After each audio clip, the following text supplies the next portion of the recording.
Hi, I'm Clinton. I'm Claude, and we're the lamest defenders. So we had Thanos, who was purple, and now we have Kang the Wang, that is blue. So let's get started on this Loki review.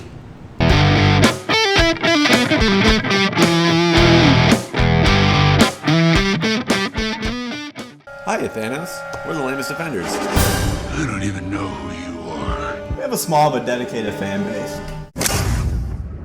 Be sure to visit our sponsor at BaskervilleProductions.com.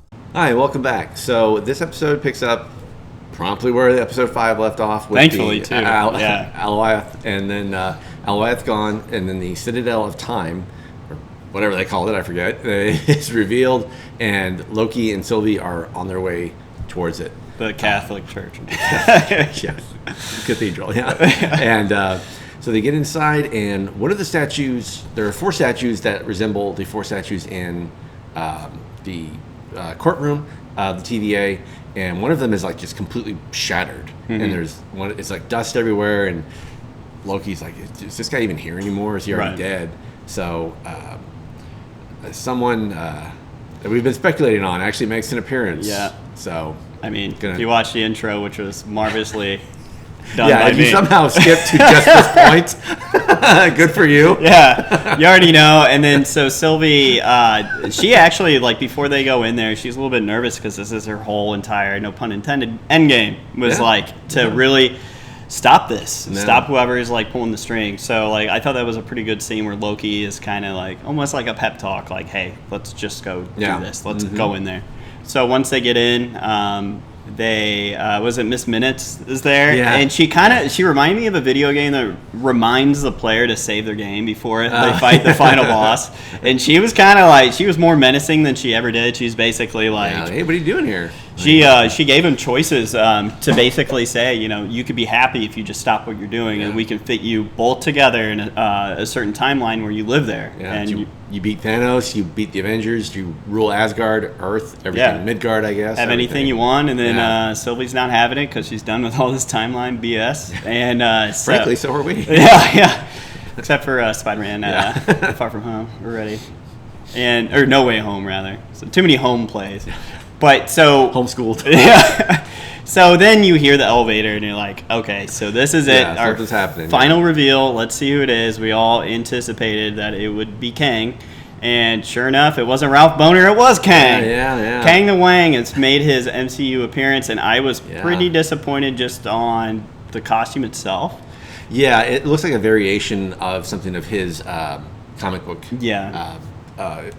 iteration. But it's literally green pajamas. Yeah. So. But before we continue, I do want to say one thing, how the Citadel has gold throughout it. Like kintsugi, I think I'm pronouncing that correctly. But it's Japanese pottery where if a piece of the pottery breaks, they fill it with gold. So there's like gold lining all over the Citadel. It looks really cool. It does look cool. I really like that. I don't know if that was their intention, but I thought that was a very nice touch. There's always a rhyme and a reason. So they go down they follow the elevator. They get in Kang's elevator, and they're riding down with him. And then Sylvie tries to just kill him immediately, like right in the elevator. He's just like bouncing all over the place, kind of teleporting, like almost like Nightcrawler, basically.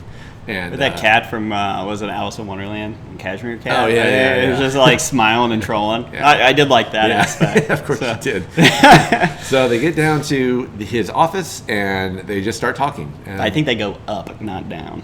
Whatever. They go. There's a window. Office. They go sideways. It's a Wonka elevator. Fine. So then they go into his office, and then he doesn't make him a deal necessarily. He just basically tells him, like, if you kill me. What did he say? Like, if you kill the dictator, someone worse is going to take his place. And which I actually thought was pretty profound, because it has been known to be kind of true. Well, it's cool too. So he makes the TVA as a way to, because there's other Kangs in different realities where they start this war with all the other timelines. There's bad versions of Kang, and then they're geniuses. So that's why he started the TVA, so he can just like pick off, these fragments in the timeline. So Yeah. I thought that was really cool because it kind of condensed a really convoluted backstory for Kang. He's probably one of the most confusing comic book characters ever. The writer should get an Emmy just for that. Yeah, and at first I wasn't on board with the Jonathan Majors like acting style like a little bit. I mean, he's a great actor, but I was still like, man, this is just seems like overacting to the extreme. But then if you take a step back and you start to realize, well, this guy's he's at the end of time, basically. Who knows how long? I'm sure it's like a millennia. He's been by himself with a cartoon character, basically.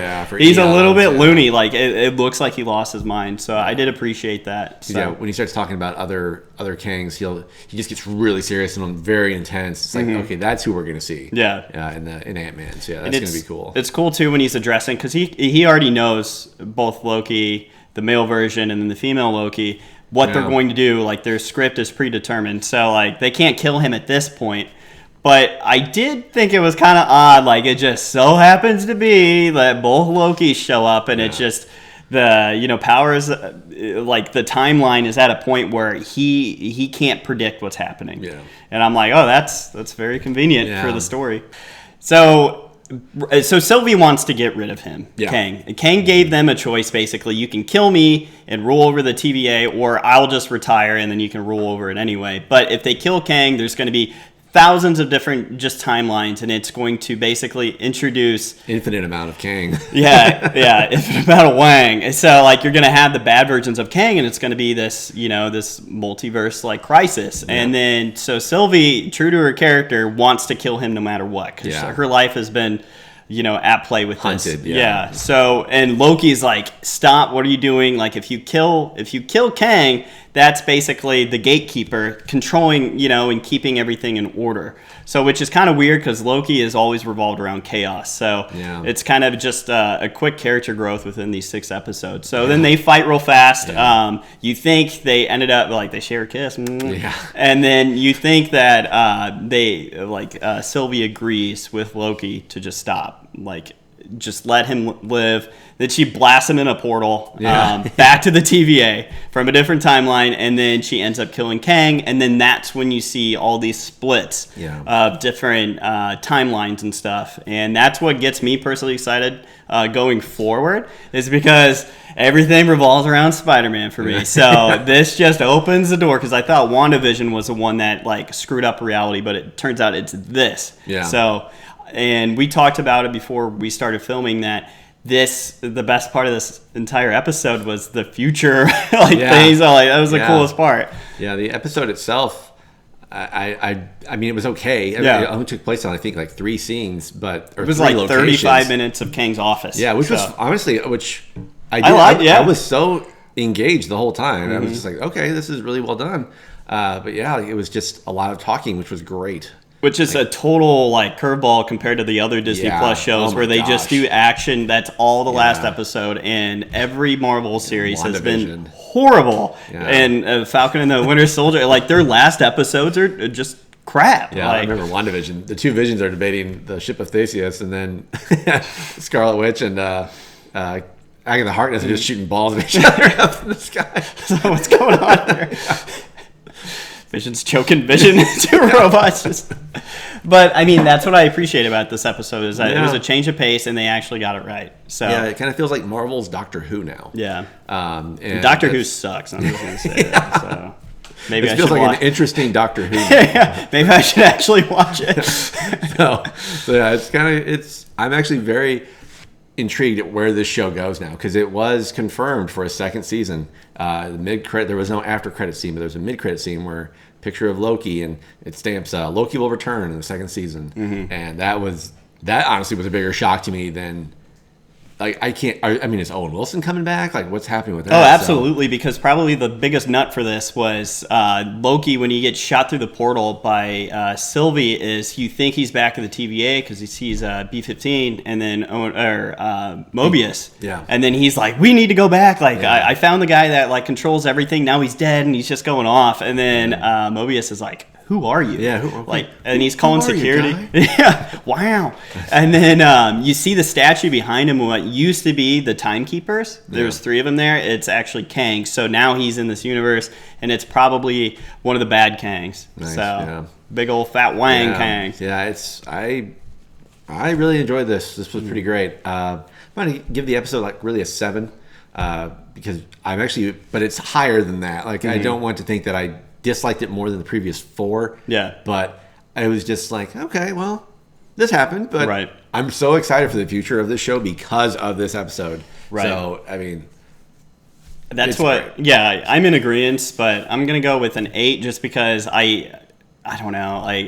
I think the Kang character itself is pretty exciting, like going forward. Yeah. And just seeing him finally, and there wasn't any like Ralph Boner moments, or I'm like, they just gave us big fat Kang, and I'm into that. That's my fetish, is to see like this character from the comics actually be there. Yeah. And that was awesome to see him at the elevator. And I know I was harsh about his pajamas. I know that's what his costume looks like in the comics. But I think as we're going forward, he will eventually get, not only the pajamas, but his face. I think they're going to do something really cool with that. So many variations of him. So yeah, there's a bunch. Yeah. But that's kind of the negative thing too about the Marvel comics as themselves. They're like what 80 years at this point almost. Yeah. So like they're A little bit over that now. There's like breadcrumbs that led us to this point. And Claude and I kind of called it like almost from the second episode. Like, that's Right. Kang. Yeah.